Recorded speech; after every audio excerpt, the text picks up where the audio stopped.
rest of his series, his fucking arm that doesn't exist anymore. The And Festivus, dude. It's the Festivus for the rest of the us. Viserys is for the rest of and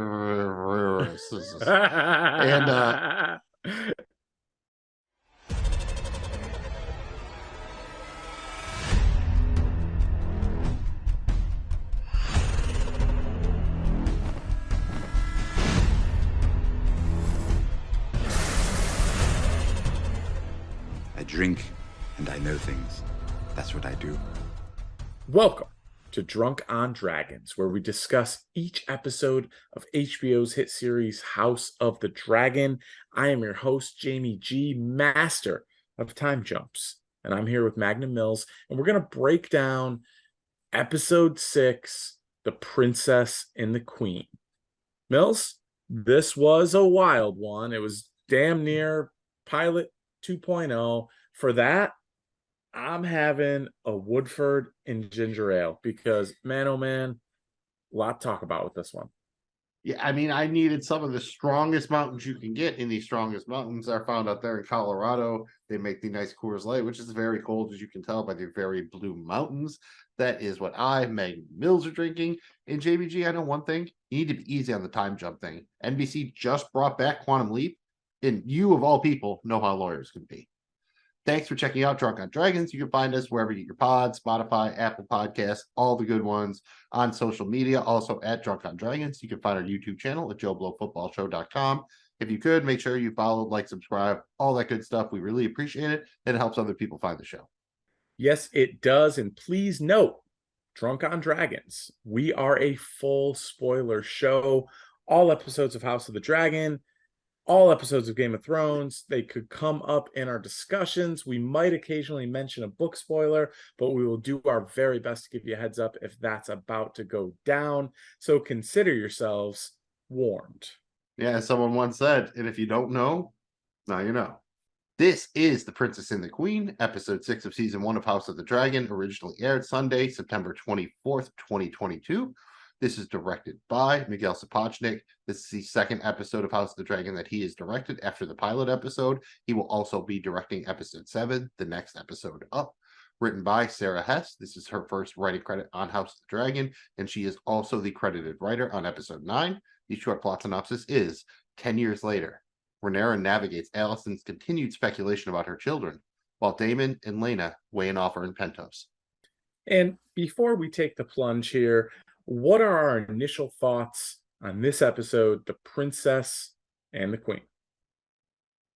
I mean, the first thing everyone's going to think of after this is like, do Mentos come from Pentos? Like, was Daemon maybe the original Mentos guy holding out the thing as he's like trying to, flying by the sky on the dragon? There's another dragon. There's a big, he just holds up the Mentos and it's all cool.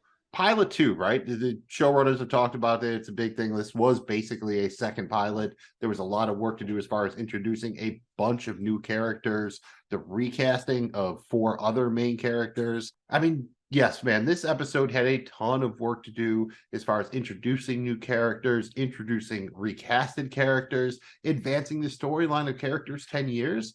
That was a lot of work to do. I think they did overall a surprisingly good job of it. And not because I think the show is incapable, just because that's a lot of stuff to do.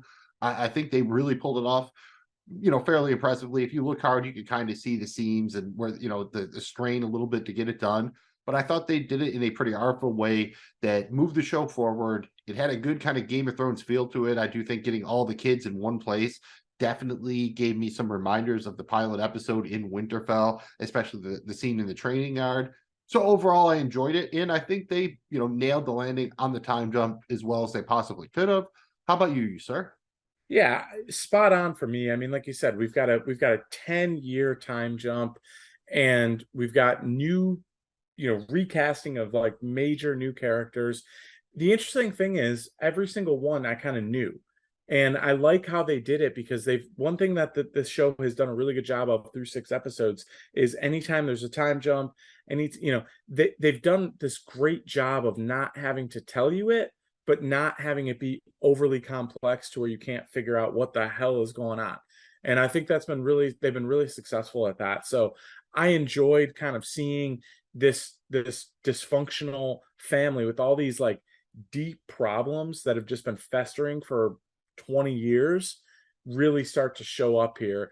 And like you said, the introduction of kind of the two sets of kids, if you will, the Viserys kids and then Rhaenyra's kids. I thought that was really cool to kind of see them, figuring out that it was a strong that started, laying the pipe pretty strong when it came to Rhaenyra. I thought that was interesting. And we were you kind of get that preview with Sir Criston as he's a mess and about to, stab himself, and the queen kind of interjecting, and maybe his alliance with Alicent, you saw it coming. I thought that was neat how that kind of, fulfilled that prophecy for me.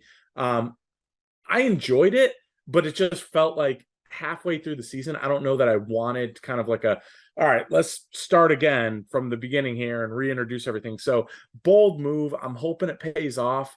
At this point in the season, I wanted to kind of be deep into like, storylines that are starting to like shape up and big shit happening, maybe a major death or something. Like I wanted to be there. This kind of it wasn't a step back, but it was kind of like, wow, all right, now I got to kind of get back up for this because the story is different now, at least a little bit. While we're talking about the time jump here, let's kind of just really finish that off overall. From what I understand, originally they were going to open the series with these older characters and then flash back to the younger characters before then coming back to these older characters as we see here. Would you have preferred that, or do you like the way we got it with opening with the younger characters in the prologue and then just doing the big time jump here? It kind of feels like it's 6.5 to 1 dozen. It feels like either way it would have been, some strengths, but also some challenges. I mean, one thing that happened here doing it this way is we got a chance to understand some deeper points with the storyline, with this kind of the problems in this family that I don't know they would have been able to achieve through a flashback. We also got to get some attachments to certain characters, and where they're going, and maybe not who you're rooting for yet, but at least kind of, a little bit in that direction. I don't know that we would have been able to achieve that through the flashback either. So I think it's probably best they did it this way, because again, they laid some serious groundwork to the foundation here that I think, and I'm hoping, pays off in a real big way later on in the season and certainly throughout the series. Totally agree with what you said there. And just for the record, the main new actors we have here are Olivia Cooke as Alicent Hightower, Emma Darcy as Rhaenyra Targaryen, John McMillan as Laenor Velaryon, and Nana Blondell as Laena Velaryon.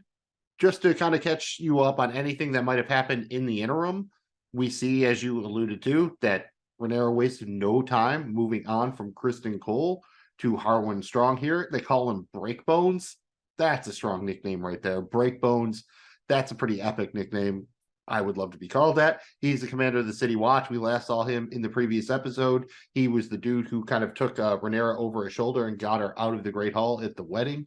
And everybody but Viserys seems to know that, say what you will about, is it Maury or Jerry Springer, I forget where this came from, but Laenor is not the father of Rhaenyra's children, and everyone knows it, again, except Viserys. Rhaenyra and Alicent both on the small council now officially, and Alicent seems to be in strong with Sir Criston Cole, who has swapped sides, so to speak, to become her sworn shield, and Larry Strong. Let's start with the opening scene of Rhaenyra giving birth. It's a scene that lasts almost 10 minutes with seemingly no cuts here. It also introduces the time jump, 3 of the recasted characters to boot. What do you think about the scene and how it sets up with the new status quo going forward? Mills, did you think when this was just a black screen and you just started to hear the sounds that this might have been something else other than a birth scene? Actually, no, I did not. I don't know. Maybe you're just, maybe my mind just didn't go there at this particular point in time. But I will say that the sound design during the birth scene was nasty, and I mean that in a hyper realistic way, because all the birth sounds were very squishy, I guess. But then the afterbirth sounds. It's coming. The afterbirth.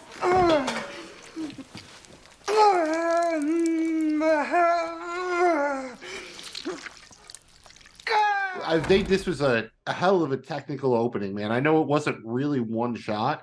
They disguised a few cuts here and there, but it was still impressive. I thought it did a good job of introducing us to the new Rhaenyra, and you could buy it, right? Like it's close enough. I know they said that the actors didn't really watch each other's performances or talk to each other or anything like that, but you get the idea pretty quickly that it's Rhaenyra, and it feels like her, right? Like Laenor definitely seems like an older version of the character he was. That's more of maybe an obvious recasting as far as maybe the looks like not matching up quite as closely as they do for Rhaenyra, but the dude has the exact kind of right attitude or whatever. He is like the mostly just willfully ignorant dude I've met in a minute. Just like he's just so involved in his own shit. He literally has no idea what else is going on. Yeah, I think especially seeing the interaction between Alicent and Rhaenyra, it helps us accept the recasted characters. It catches us up on where we have been, and think about how well they kind of convey the idea that you understand pretty quickly that Rhaenyra's children are, everybody knows that they're not actually fathered by her husband. Yeah, and not only that, they let you know really quickly that Alicent has some serious beef with it, right? And Princess Rhaenyra and Queen Alicent are no longer friends. The days of them going down to the crypts and holding hands and leaning on each other and giving prayer are long gone, bro. There's We're way past frenemies, straight up into enemy territory. Yeah. So, you got to think in that scene, a lot of shit gets accomplished for him. So pretty impressive when you look at it that way. I agree. I thought, the recasted characters here, I thought they looked fantastic. I don't know that they could have really did a better job with that. Thought that was good. You knew right away who was who. And so curious to see kind of how that meshes up, and I'm hoping it's consistent, and I think it will be. And they definitely do kind of heavily lean into the childbirth thing this episode, because they do it here. They'll do it again later on. We saw it in the pilot episode. So I think that's just, again, them hammering home the themes of the series about, who your real family is and your children, and this idea of succession and who is the most suited to take the throne, or who does everyone just expect to take the throne, again, based on Viserys. Shout out him. He's just kind of he seems almost harmless at this point for a king. Everyone's like, oh, Viserys, you're nice. But even he is all like, oh, good job to Rhaenyra, because she had another son, really, right? Like, you do just get the idea that as much as he tries to feel, call it somewhat progressive or whatever, he's still kind of just part of the old guard as everyone else. And I definitely have to say, when they first started the episode, I'm like, why does Alicent want to see the baby already? And it took me to oh yeah, she wants to see the hair. Because then she gets in that dig on Laenor about do keep trying, Selena. Sooner or later you may get one who looks like you. It's just damn, dude, everybody knows. Well, and I thought that was funny, because it's right, she's getting that dig in as Viserys is saying, I think he has his father's nose. I mean, just, so you could just see totally. Yeah, Laenor kind of smiles, and everyone's and then you see Alicent and Rhaenyra exchange a look, because they both kind of know, and it's kind of funny. It's just, great acting, especially the subtle stuff like that.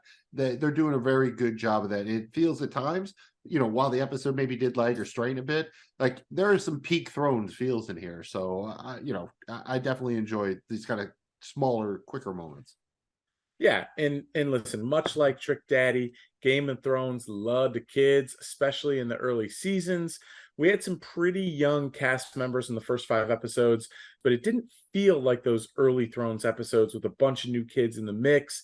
Does this feel a bit more like the early era Thrones to you? Oh, absolutely. Especially, again, when you have the scene in the yard and Viserys is sitting there kind of watching the younger, the eldest 2 sons go at it. That's a lot like Ned Stark, right? They're in Winterfell sitting, watching his kids. You see Arya want to get in, and it's kind of who wants to, everyone's kind of vying to peacock a little and be the thing. And then here you have the added layer of, Harwin and Kristen Cole kind of going at it in that scene. I thought that was fascinating. And I definitely enjoyed the gag. I felt bad for the kid, but they were like, oh yeah, you're gonna get your dragon. And they pull out the pig. Yeah, dude, that was kind of rough, but you get it, right? I mean, kids are fucking cruel, and it felt kind of real to life like that. So I definitely, it can be hit or miss with child actors, especially, but I thought everybody here did a good job. In, it's interesting because you're gonna, while I don't know if there's gonna be a ton of like crazy time jumps, I think, we're not gonna do a Game of Thrones thing where like one day has passed or something. I think you're gonna see a lot of like 4 months has passed, 6 months has passed, like, kind of smallish time jumps. So these kids are gonna get older and I think play, big parts in the seasons to come. Totally agree. And I thought that the kids, sometimes when you do kids, sometimes when you cast kids, it's tricky to what you're going to get on the acting side. And I thought that I think we're in for a pretty good treat here with these kids. I think they're going to be, strong and solid actors, and kind of watch them grow. And I don't think, Magnum Mills, we're not doing predictions yet, but I don't think we're done with time jumps yet. No, actually, I think Ryan Condal, who's going to be the showrunner going forward, said there won't be any major time jumps in season 2. But I think major basically means not 10 years. So I think there's definitely going to be some of that. And I don't know a lot of the child actors, but apparently the actor playing Aegon is David Tennant's kid, which is just a Doctor Who reference because David Tennant once was Doctor Who, as was Matt Smith, who plays Daemon Targaryen. So just a little bit there. And for the record, Alicent and Viserys have 3 children. They have Prince Aegon, as I just said. He's the eldest. Already rode a dragon. He claimed Sunfire. They have Princess Helena. She's 2 years younger. She's the one that was really into bugs in that scene. And then we have Prince Aemon. He's the youngest. He's the one without a dragon. We saw get the prank pulled on him. Then Rhaenyra obviously has the 2 sons already. She has Jacaerys and Lucerys. And then eventually Joffrey. Doesn't quite fit the rhyme scheme there. And later in the episode, we'll see that Daemon and Lena have twin girls, Baela and Rhaena. And Lena is pregnant with their 3rd child when we see them. So all good stuff here. Enjoy the kids for the most part. And do you think this kind of makes sense, like as like a second pilot? Did it accomplish what it was supposed to while not like totally, killing the momentum? I think it accomplished what it was supposed to, and I think we're right back in. But they did have to burn an episode to kind of get us right back in. So it's a risk. Like it has to deliver here, because to do this, episode 6 to basically go pilot 2.0, take a 10-year jump, introduce all new character. Like this is like, okay, shit. Like I did it, and I'm ready. Like you got to deliver now, kind of. I think that's where I'm at with it. But I think they accomplished what they needed to. They burned an episode here, but the episode was good, and in a weird way, it advanced a lot of these, plot points and storylines further. And they didn't just take a cheap way of doing it and saying, "Oh, 10 years later." They did that, but you got to see kind of what's been happening those 10 years. And so in a weird way, it kept what it needed to in terms of like moving shit along. But they did have to kind of take a step. It was kind of like 1 step backwards, 2 step forward kind of thing, I think, for me. I think that actually makes a lot of sense. I like that analogy there. That's exactly what they had to do. You had to kind of like, do a little Nate Dogg, a little hold up, and then you move on to the next episode. Maybe even more interesting than the new children are the complications that they've caused. I mean, what are children for not weakness? It seems that everyone except Viserys knows that Harwin Strong is the father of Rhaenyra's children. This has a major impact on both the children and the adults. Let's start by discussing the showdown in the training yard between Sir Criston Cole, Aegon, Harwin, and Jacaerys. You're talking about some, like we've talked about BE energy. This is that AE, the PAE, the passive aggressive energy. The thing going on between Criston Cole, like you see, he just basically favors Alicent's children. And then Harwin's like, he can't say it, but he's like, what the fuck's wrong with my kids? They're the ones who are supposed to be fucking next in line over here. What are you doing? And then I thought the most interesting part is when, Criston Cole's like, all right, then, he puts the 2 eldest together despite the age difference. And then when Aegon gets him on the ground, he's just like, keep going at him. Like, it's personal for Criston Cole, right? And then you even see that he gets, like, he baits Harwin, like, oh, why do you care so much? Who wouldn't care? But, like, an uncle, a brother, a father. And then when Harwin's beating him, he's just smiling, and Harwin is beating him exactly how Kristen Cole like beat the dude Joffrey Lawnmouth to death at the end of the previous episode. So I thought that was really great how they tied together both kind of the pilot Game of Thrones vibes from Winterfell and the last episode. Again, doing a good job to kind of, you know, tie it all together, even being kind of like a second pilot. Yeah, for sure. And you know, you could just feel this tension rising in the yard, and I really liked it because you were waiting for something here, and this was cool how they did it, and you kind of see Kristen Cole starting to go more towards Lady Alicent, right? That was a strategic, well played, you know, play in this Game of Thrones, and he got what he wanted. And I don't know that Sir Kristen Cole of the Rhaenyra love 10 years ago was capable of something like that. So you kind of see his maturation here as a sneaky son of a gun working with Lady Alicent. I mean, realistically, right? This is a case where he's a lover spurned. He asked Rhaenyra to run away and everything, and Rhaenyra was like, "Nah, but I'll keep banging you." And you know, I think on some level he just couldn't accept that. I think that's why you saw him, you know, be willing to basically kill himself. So now he's dedicated himself to the idea of, you know, Alicent and her children and them being the proper heir or what have you. Really interesting for dude. I mean, because he is, you know, he seemed to be a guy who like was pretty virtuous for the most part, except for, you know, sleeping with Rhaenyra. And now, you know, he goes so far, as we'll see in a minute, and he talks shit about Rhaenyra that even Alicent's like, yo, hold up, dude. Like, you're still Kingsguard, remember? And it just feels like, you know, how, like, it's gone from someone who's supposed to be apolitical to being a full-on partisan, so to speak, is maybe the best way to say it. Yeah, you're 100% right about that. I mean, and he let his hatred. I also don't think he's over it either. I think that's what I mean. Like, he's in lover's spur. Like, there is nothing rational about this. He really kind of either A, fell for her, or B, just felt that, like, because he broke his vows for her, it was like that person who gives up the virginity, like, well, we have to get married now, right? Like, it really felt like kind of that. And then once that was off the table, he's just like, no. You know, he's doing your best Dietrich Bader in Office Space.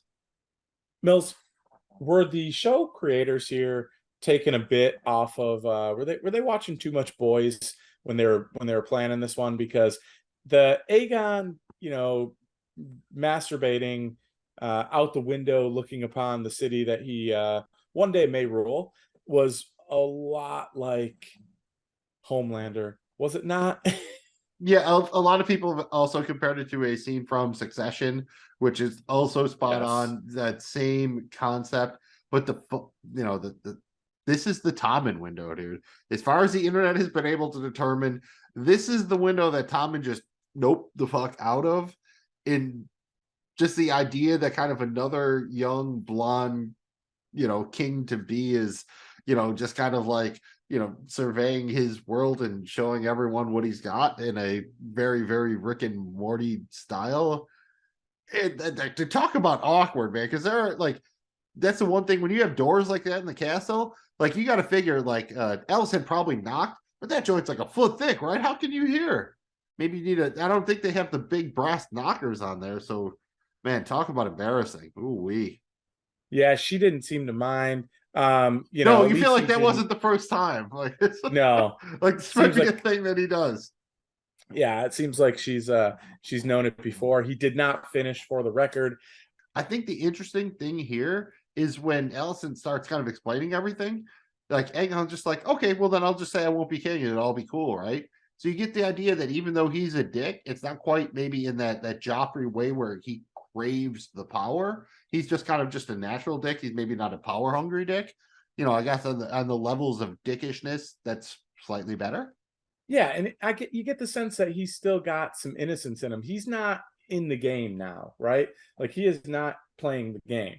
Yeah. And so you get the sense that he just is like, oh, well, I just, you know, a lot like Viserys, kind of just a little bit passive and just like, I just won't do it then. Or, you know. Yeah, I'll be above the game or around the game or under the game. I just will not be in the game. And, you know, Mike Ehrmantraut would say that's not an option. No, that's a half measure. He doesn't look at it as like, oh man, I'm going to have to, my cousins are my enemies because they are going to, you know, like that's not how he's looking at it. And to be fair, what teenager would look at it like that? Like that type of hatred, that's taught. That's learned behavior. And so, Yeah, like Kristen Cole telling him to keep hitting dude when he's on the ground. yeah, Like that's the Jakaris, the eldest for Rhaenyra. It's a lot, man. And I think the interesting thing here is how like Alicent pushes him. Like how far is she willing to go now, right? Like you see she's, basically an enemy of Rhaenyra, and she's telling him that, they'll come for you. Does that mean she will preemptively, go for everyone else, or that's the way she's going to try to teach him? I think that's just interesting because despite the fact that she wields a lot of power now, it still seems like Alicent feels very isolated, and that makes her dangerous. it makes her extremely dangerous. And she has been, I mentioned this on our last episode on Drunk on Dragons. She was starting to give me Cersei vibes, and she's giving them to me even more in this episode. And you start to see that it's not just because she thinks it's right, but I also think it's because she doesn't want Rhaenyra to win. That she is really, really deeply invested in this, and so that's what makes her a super dangerous player, to the point where she also, to a certain degree, has figured out a way to manipulate her husband, and that's dangerous. Like there's so much that just like she just nudges a little forward here, and maybe all of a sudden you never know what's going to happen, because he seems to be on his deathbed. I mean, I said last, like, yes, homie looks like he's freaking the crypt keeper. So, but Wills, with that said, let's talk about his brother. And let's talk about what Daemon Targaryen has been up to for the last decade. The short answer is he's hanging out in Pentos with his wife, Laena Valerian, their 2 children, and their dragons, and some pretty shitty wine. While that sounds like a great setup for a sitcom, neither Daemon or Laena seem particularly happy, do they? I mean, you can't have a good sitcom without good wine. I mean, you'd have to go back to Gus Fring and the sommelier there on Better Call Saul. Just that day, if you're finally watching Better Call Saul for some reason, check out Saul over soon. It's a good time, great show. You will enjoy it very much. Yeah, it's weird, right? Because you get the idea that like Elena keeps asking, like, "Oh, do you not want to go home?" He's like, "No, I don't want to go home." With the exact look on his face of like, "I don't want to come crawling home." And you hear that he's been hanging out in the library, basically doing like Viserys builds all the Valeria stuff. Damon's in the library there, just reading about Valeria. You see a lot of parallels about the brothers throughout this episode, so they're maybe more alike than they even want to admit, maybe. But you get the idea that maybe Damon's not such a bastard, right? Like, even if he doesn't love it, he's willing to like, we're cool here, right? Like, no one's messing with us. We can hang out, have kids, do whatever we want. All we got to do is fly around in the dragons once in a while, just be kind of like a nuclear deterrent, more or less, keep people away. We're good. We can do whatever we want. And that's not enough for Laena. And you have to feel like, obviously we've already said spoilers, but with the way Laena dies at the end of the episode, that's going to probably be the thing that pushes Daemon back, right? Yeah, and you're right, Magnum Mills. You kind of, for the first 5 episodes of this, we've been kind of flirting with the idea of Daemon is literally like the Satan spawn, right? Like he's got this grand master evil plan, and he is going to be the big bad, and it's all upstairs in his head, and he looks terrible in a hood, but damn, when he wears when someone dies or something crazy happens, like he is that dude, right? But then you start to kind of realize in this, maybe he's not. Maybe he's just a disappointment, and he's content with the fact that he's a disappointment, and at least here he can get as much gold as he wants. But you have a wife here who I think actually knows him, and I think they actually have a relationship, not like maybe even love. And I think she knows that you're meant for more, and she even says it. And he's never going to be happy like this, and neither is she. And so I thought that was kind of an interesting thing where he kind of battles that, like,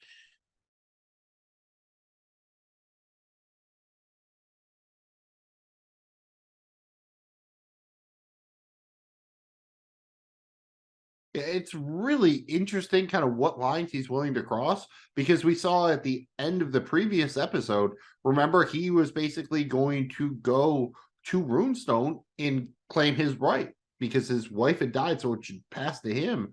And apparently this is one of those things that's a book thing. It happens off screen here, but he was denied by Lady Jane Arryn of the Vale there. So he just kind of took off with Laena and said, all right, we're just going to peace out. I mean, he took no for an answer, right? Like, you got the idea after that stepzone saying this is not a man who takes no for an answer, and he did. I don't know if that means that he's capable of showing growth, or just that maybe he's someone who needs kind of someone to light a fuse under him to motivate him. I'm very curious because Damon seems like a real wild card right now, right? Like, he might be the guy who doesn't necessarily win the throne by himself, but he might be the guy that you need to align with, right?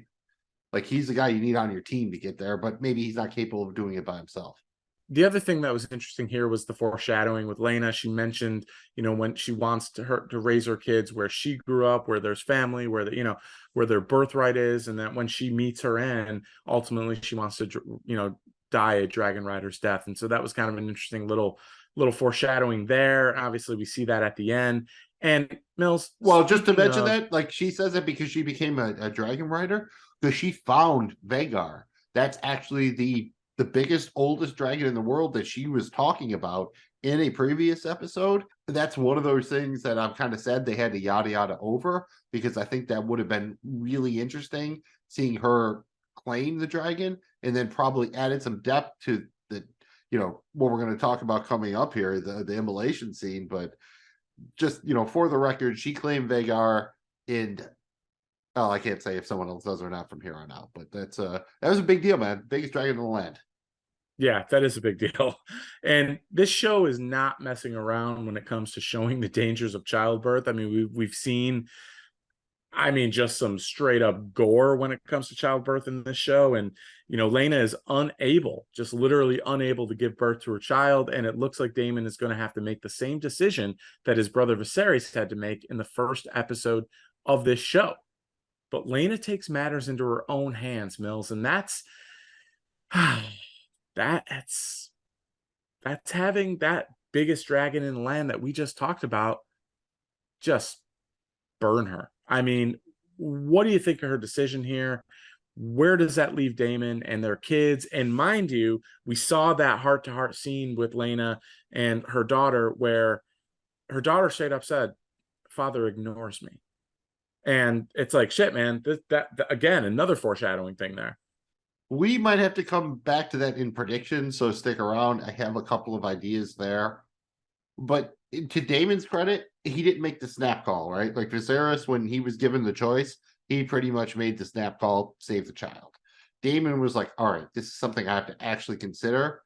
And they gave Lane agency, and they let her choose her own way out. Because just like we saw with Viserys, there's no guarantee that either of them would survive. She wanted to go out like a dragon rider.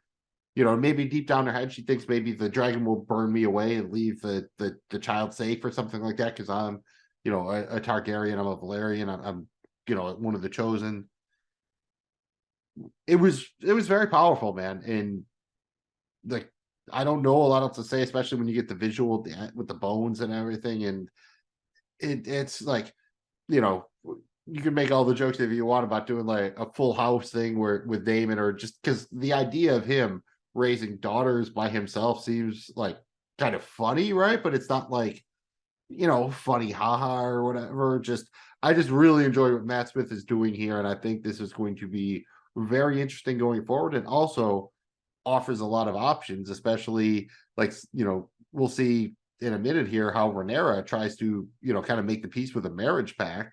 She's got sons, Damon's got daughters. Just saying. Yeah. And this to me was one of those moments where I love that they did this because we haven't had a moment where we feel the emotion and care for a dragon the way we do. There was some scenes in Game of Thrones where you started to worry about, oh man, what if they hit one of these dragons with those huge spears? What if they die? Like, you were worried about it. You didn't want to see a dragon die, right? And so this was that first scene where we looked in the eyes of this beast, and he didn't want to listen to her. He didn't want to follow the command and burn her to death. and you kind of felt for him just for a minute, man. And I thought they did the effects and everything that were perfect here, as you get that close up of his face and his eyes. I mean, those were some sad eyes. They weren't exactly Tony Soprano sad eyes, but they were sad eyes, man. And I thought that was awesome with this scene. I mean, this was a really, really cool scene, and sad one for sure, but I enjoyed finally connecting on that level with the dragon. Yeah, that's something we've seen a couple times, is how the fire like emanates from deep inside the dragon. We saw that a couple of different times in this episode. I thought that was a really cool visual, and it goes with the idea that you get more in the book, that these dragons are like fire made into flesh.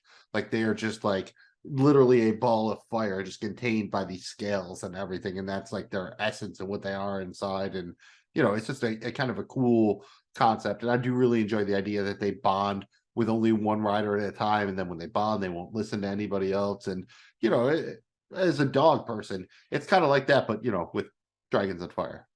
Don't ride your dog. No, unless it's the never ending story, dog, and then maybe. But let's finish by talking about the Strongs. Oh man, a lot to say here. I mean, Lionel knows about Harwin and Rhaenyra, and he tries to resign his hand. When that doesn't work, and the king refuses to allow him to resign, he takes Harwin back to Harrenhal. There they both burn to death. I mean, just absolutely burned to a crisp, dead over by criminals sent by Lair Strong. I mean, dude, talk about the ultimate backstab. Like, whoa, just killed his brother and his dad.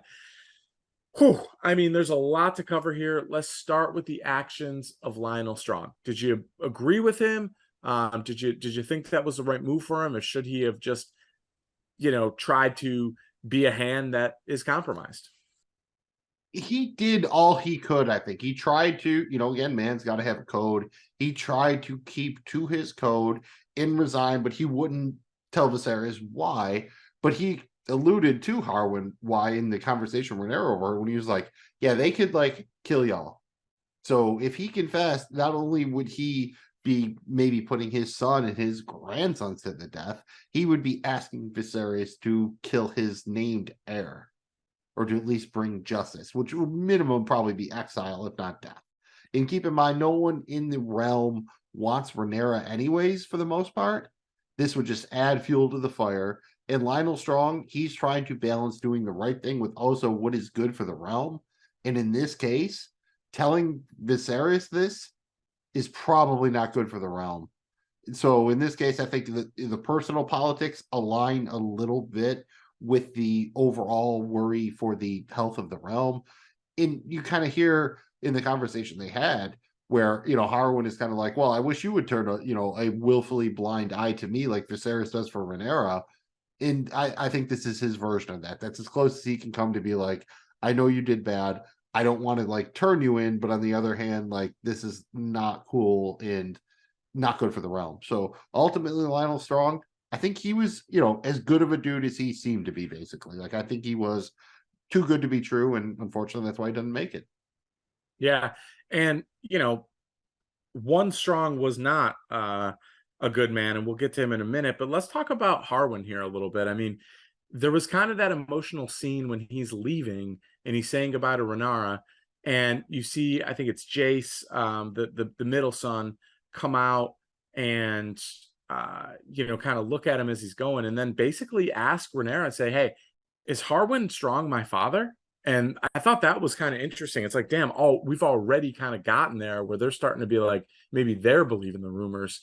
So you get that scene, and then boom, man, you get that burn scene, and it was just, man, sucks to watch. But dude, the other brother here, you said last week he was giving you major Littlefinger vibes, and bro, can we call him like Littlefoot because he's got the foot thing? I don't know, but this is a crazy guy. I mean, I can't wasn't Littlefoot the dinosaur from like the Land Before Time or whatever? Yeah, I don't want to disparage the Land Before Time, but no, it was a great one. Dude, that's like George R.R. when he was writing this, be like, boy, they hated Littlefinger. Wait till they get a load of this guy. Kind of like Jack Nicholson in the original Tim Burton Batman being like, wait till they get a hold of me. Like, this is just like Larry Strong is like, I mean, even he gets the dialogue at the end, and I think they're going for the kind of the concept of the little finger ladder of chaos speech that they use to close out an episode in season 4, I think.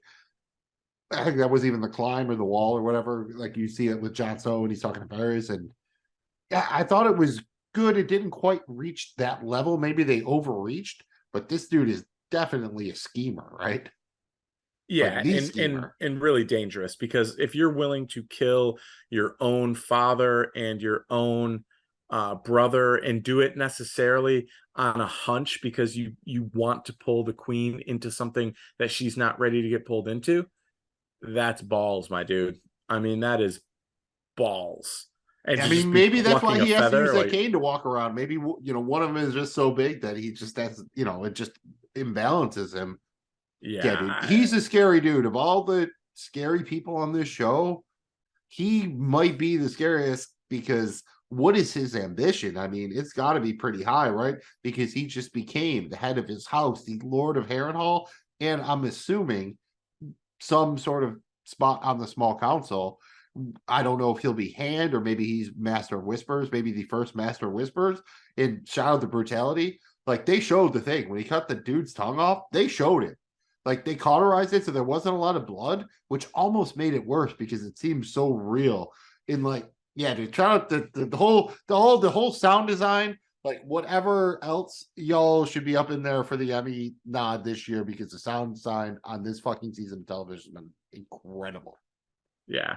And you're right. He's going for either the Hand or, you said, the Master Seat. Like, he is banking on the fact that Alicent is going to be queen and her son is going to be king, and he is going to be involved in persuading Alicent and eventually Aegon in what to do and where to do it and how to do it. And you got to think that, dude, you're willing to kill your father and your brother and just pick a flower and laugh about it. Man, that's cold, bro. That's cold.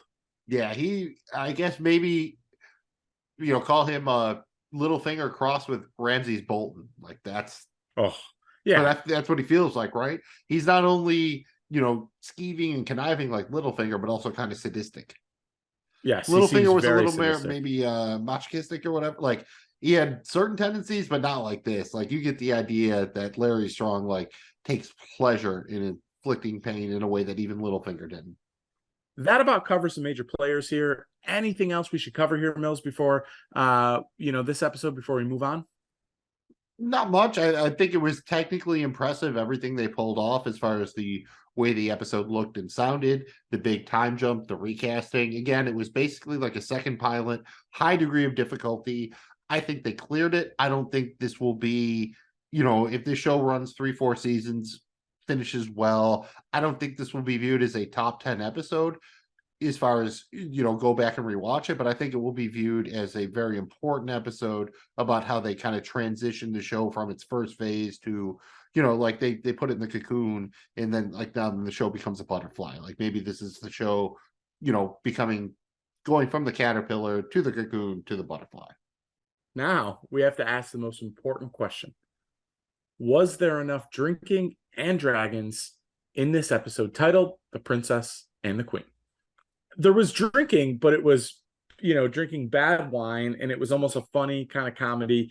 I didn't see a ton of drinking on in this episode, but I did get a lot of dragons, and so therefore I'm gonna give this thing a-okay thumbs up in the drinking and dragon category. Yeah, I'll also go a little Homelander style to call it back to the earlier in the episode, Aoki Doki #1. We did see Viserys. He's got like a little flask now. Maybe he invented the flask. Alicent has the big girl glass now. No more like taking a sip off of Viserys. She's got her own cup. And like you said, a pretty cool dragon scene with Daemon there. I like the idea of him like flying through the fire and everything. I thought that looked really cool. So I am satisfied with the amount of drinking and dragons in this episode. And now it's time to hand out some awards for our favorite parts of The Princess and the Queen, starting with that hot D, baby, that hot dialogue. Which is our favorite quote or piece of dialogue from this episode? I will go first. Mills, I have got to give it to Laenor when he looks at Princess Rhaenyra and he says, "You do not desert your post when the storm lashes." The wise sailor flees the storm as it gathers. This was something that I thought was really well put when he said it, but then it comes back around and she says it to him later in the episode. And I think this is a critical line because it put it in her head what she needed to do to protect her family. But by doing so and going to Dragonstone, as we see towards, the end of this episode, that is going to cause, some problems for Rhaenyra and her team, going forward, not being there, not being in the action, and who knows what's going to happen with these rumors. I just think that's a pivotal moment as she moved away to Dragonstone, and I think that line is kind of what got her there. And for the record, I was sure once again that I knew what line Jamie G was going to go with. He did not go with it, but for the record, you had Viserys ask, I do hope the labor was easy. I think I called the midwife a cunt. Oh. now it's on me. I mean, we love the fun ones, but I want to go with something that's maybe a little bit more spot on and kind of shows where we're going a little bit. I'm going to do something a little bit different this week, and I want to just compare and contrast two different quotes because they kind of get the idea of the same thing, and that's the idea that all these children, they want what Viserys is giving Rhaenyra, which is the benefit of the doubt. You hear Lionel Strong tell Harwin, the willful blindness of a father towards his child. I wish my father affected a similar blindness. Have I not? These many years. and that's everybody, right? Like, you're like, oh, well, you're mad because their parents are covering from them. Like, why won't you cover from me? And then, later on, when Alicent is talking and she's kind of mad about what Lionel said. My father cannot give unbiased counsel to the king. It is now that I must rue the absence of my own father. He wouldn't hesitate to speak the truth to the king if Otto Hightower was still at hand. You cannot say, my queen, that your father would be impartial in this matter. No, but he would be partial to me. Which gets to the heart of it, right? Like, everybody wants to be impartial until you can get somebody who is partial to you. And I think that's a big part of the problem with Alicent and Rhaenyra right now, is that Alicent is just jealous that Rhaenyra is still the kind of, apple of Viserys's eye. No matter how hard she tried, all the sun she's pumped out, the heirs, it doesn't matter. Rhaenyra is still the heir. And I think that just, rubs a rhubarb the wrong way, so to speak. Definitely does. And, I got to give it to Viserys, man. There was that time where they were alone, he and Rhaenyra, and he made that commitment to her that he wavered in the past, but not anymore. He was never going to remove her as heir. And he effectively saved his relationship as her father at that point. And he stuck to it, bro. I mean, here we are, what is that? That was 12 years ago or whatever it was. I mean, that's pretty impressive stuff.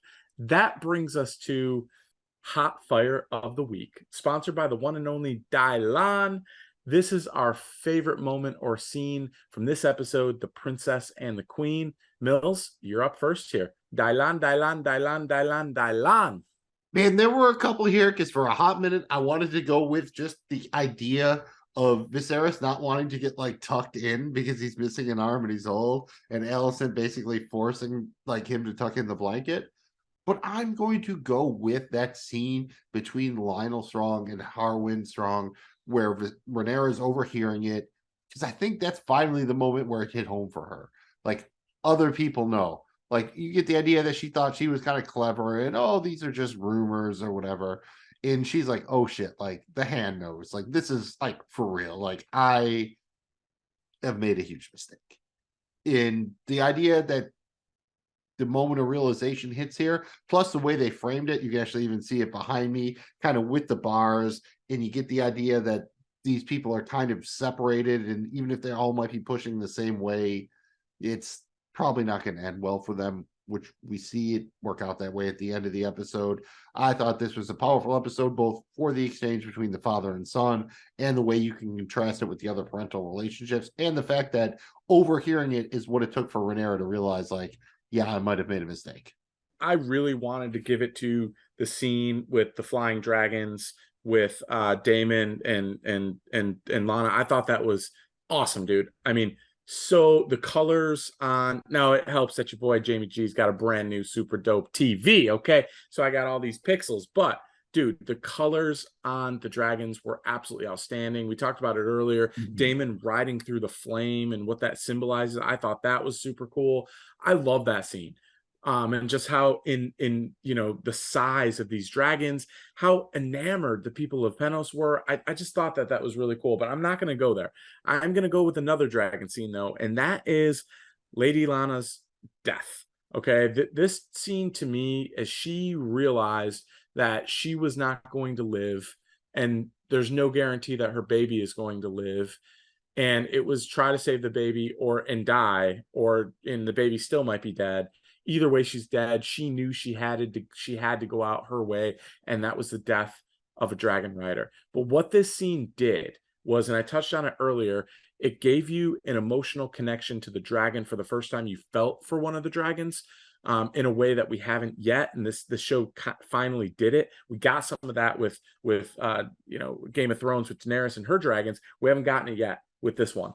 And not only that, but I think this single act, this gets Damon back in the game, so to speak. I think now Damon, I think he's on some other shit, dude. I think we finally start to see the Damon everyone's been kind of waiting for, and I can't wait for it personally. So I'm really excited to see what comes of this. And as terrible as it is, hey, Damon, guess what? Somebody just got single, and she looks just like you, and you guys had some serious BE 10 years ago. So I'm going with that because I like what it did, as powerful as it was as a scene, but I love what it's doing, creating intrigue, and moving a storyline with a major player here forward in Damon. This is House of the Dragon, but everybody is still playing the Game of Thrones. It's time to pick our player of the week, our episode MVP for Princess and the Queen. Man, this is a tough one. It really is, but I've got to give it to Larys Strong. I mean, this dude, he went from kind of planting some seeds the last time we saw him, with the Queen. He shot his shot, and now he's all the way in to the point where he's having private dinners. He's in her ear. He's reporting what's happening. He's carving out a serious role for himself, and he's basically in her ear. And dude, the stones it took to go ahead and make that decision for her by killing his brother and his father and putting her in a spot to get her father back his hand. Big move. He is my MVP for this episode. Oh, boy, you make it tough because I wanted to do something different, and my initial instinct was, let's give it to the writers and production staff for pulling off the time jump. That would be fair, but you kind of have to go with Larry Strong. I mean, that's a come up, dude. He just goes from kind of like, second son, he's crippled, yada, yada, yada, to now he is basically the head of the family, the Lord of Harrenhal, probably with the seat on the small council, the ear of the Queen Regent to be. Yeah, dude, he won this episode. You can pick a lot of losers in this episode. It's hard to pick a winner. It's either him or just Viserys for just being ignorant AF, like willfully ignorant AF. We did not officially attend the Citadel, but we've both been to Charleston, South Carolina before, and that's enough to qualify us to give a grade to this episode titled The Princess and the Queen. For the record, we grade each episode of House of the Dragon on a scale of 1 to 10 dragons. Mills, every time I even see a dragon on House of Dragons, I'm saying dragon. Give me the grade, baby. What do you think on this one? Not quite as high as last episode. I'm going to grade this on a curve a little bit because I think it had an incredibly tough added degree of difficulty to do the time jump, the recasting, all that. So I'd say straight up without the curve, I'd say 8.5 dragons, but I'm going to go up to 8.8 dragons because, again, very high degree of difficulty here. I thought they pulled it off as well as they possibly could for the most part. Just given everything they did, it would have to been one of the best episodes of television history to get, a high 9 grade or something here.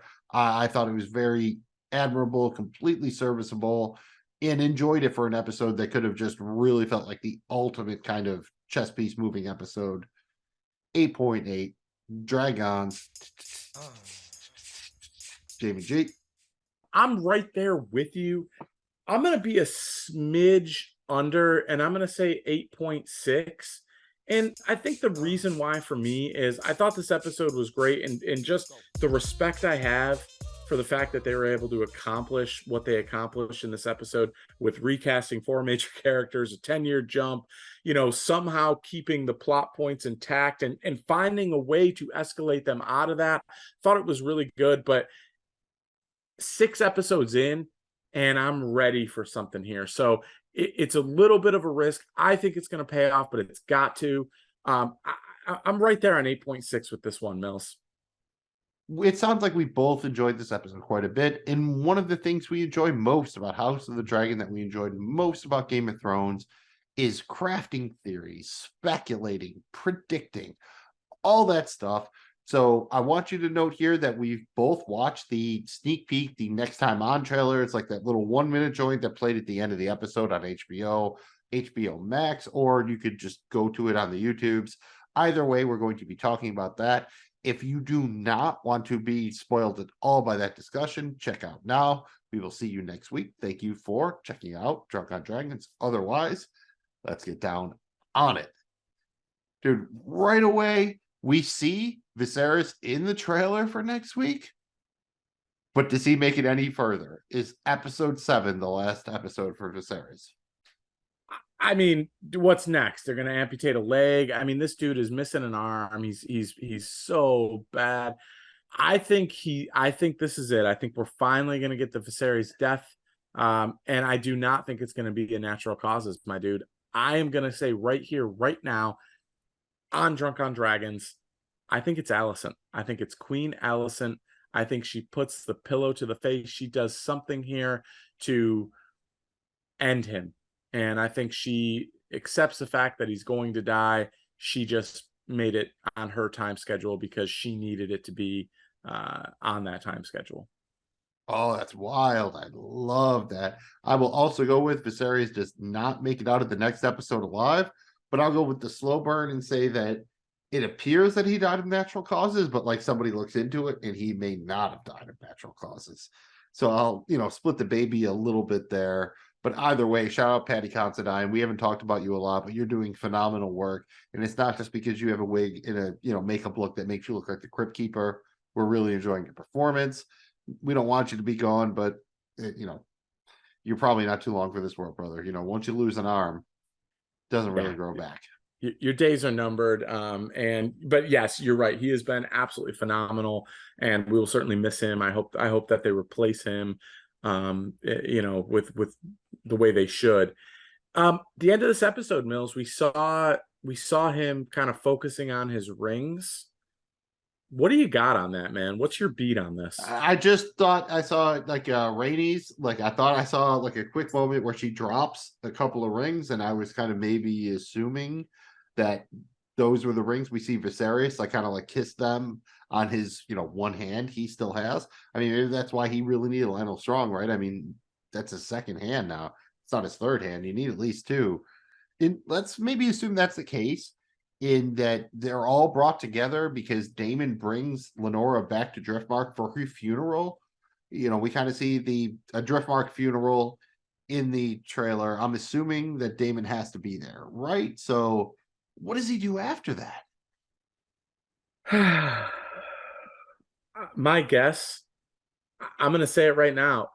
I think he goes to Dragonstone. I think he goes to Rhaenyra, and I think we finally get a realization of that BE, and I think that brings him back.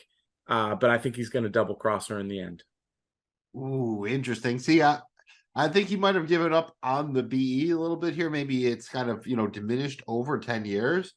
But again, we saw Alicent deny Rhaenyra the marriage proposal she made. Maybe she'll take Daemon up again. Like I said, she has sons. He has daughters. They all have dragons. kind of makes some sense, right? So that's maybe the way I would go with that. And we definitely hear and see Otto Hightower in the sneak peek, and we see the hand pin on somebody, but they noticeably don't do a wide shot so we can see who it's on. So do you think Otto Hightower will return as Hand after the death of Lionel Strong? I think he does, but I don't think it's to Viserys. I think it's to the next king once Alicent kills Viserys. Interesting. Okay. I feel like this has to be or like a little bit of a red herring. I think he returns, but he's not the Hand. I don't know exactly how that would work, but it seems too obvious because they have him talking and they show like the hand pin on somebody, but they don't zoom out far enough to see that it's him. So I'm assuming that's some like kind of trailer, little fuckery that they do with us there. And speaking of that, we once again see that cat's paw dagger in the fire. Rhaenyra's talking over it, but we don't see who's actually holding it. Like, do you think Rhaenyra, or maybe even Viserys, before he passes, is telling somebody the family secret about the great danger in the north? Man, it feels like that's what it's set up to be here, but I think if anything, it's Rhaenyra and maybe her telling Daemon if he doesn't know yet. I'm really dying on this hill of Daemon going to see Rhaenyra. Yeah, I mean, hey, that's how you have to do these prediction things. You have to take a stand somewhere. And then finally, we hear in the sneak peek that somebody stole Vhagar, the biggest, the oldest living dragon. Who did it? You got to think, who can ride a dragon? My guess is it is somehow, some way, Lady Alicent is behind this, and she is going to give it to her son, who currently does not have a dragon. Yeah, interesting. I think it is probably either Aemond or Daemon's youngest daughter, who has been, her dragon egg didn't hatch and has been unable to claim one. Like, as he told a story about how Lena was able to claim Vhagar. So it would get the idea, maybe that her youngest daughter, who hasn't claimed a dragon, would try to do the same thing her mother did. So I would kind of go that way with it, but I'm definitely saying it is probably, one of the children. Wouldn't that be wild if it's like Viserys faked his death and like comes back on a dragon at the end and like smokes everybody? He goes out with like a huge like, oh, that would be cool. I don't think it's like going to kamikaze happen. mission, like, yeah, like, oh yeah, see, I was playing the Game of Thrones this whole time, children. He's just got one hand. Oh man, no, he still got the whole arm. It was a fake this whole time. He faked him out. Still got the whole arm. Look what was in there. It was green screen this whole time. And listen, guys, if you want to listen to people talk about House of the Dragon, you have more choices than we can count. Even the Master of Coin couldn't count all those. We really appreciate you checking out our show. We love talking about House of the Dragon and discussing it with the community. Remember, we will be here all season to break down each and every episode of House of the Dragon with drinking and, of course, with dragons. Thanks again for checking us out. Please remember to like and subscribe. Really helps people find our show and the rest of our content all within our realm. Mills, please tell these fantastic people where they can find all of our stuff. I am the pirate on the mountain, which only makes sense if you are watching us on our YouTube channel at JoeBlowFootballShow.com. Seriously, thank you for checking out Drunk on Dragons. Again, on all your favorite podcast platforms, Spotify, Apple Podcasts, Google, all the good ones. Just search for Drunk on Dragons on social media at Drunk on Dragons. One more time, that YouTube channel is at JoeBlowFootballShow.com. There's not just Drunk on Dragons there. There's a whole bunch of stuff. There's some comedy. There's a lot of football stuff. There's other shows. You should check it out. We talked about Better Call Saul, Barry, Ozark, Peaky Blinders. Cool ones. Like, yeah, we don't have the Star Wars stuff or the Marvel stuff, but we've got other cool stuff. You should check it out. I implore you, please and thank you. And thank you again for joining us for this episode of Drunk on Dragons. You don't have to drink to enjoy it, but if you're going to drink, it might as well be on a dragon, right? And we'll see you soon with our coverage of episode 7, titled Driftmark, which will drop on Tuesday, October 2nd. We're a pirate show now. matey. Arr, matey. Walk the plank and other pirate-related things. Thanks again for checking us out. Drunk on Dragons is an unofficial show. We are not in any way affiliated with House of the Dragon, Game of Thrones, George R.R. Martin, HBO, or Warner Brothers Television. The views expressed here are those of the hosts only and do not reflect the views of any other persons or entities. You can contact us at drunkondragonspod@gmail.com. Please remember to like and subscribe. We'll check you out again next time for more drinking and, of course, more dragons.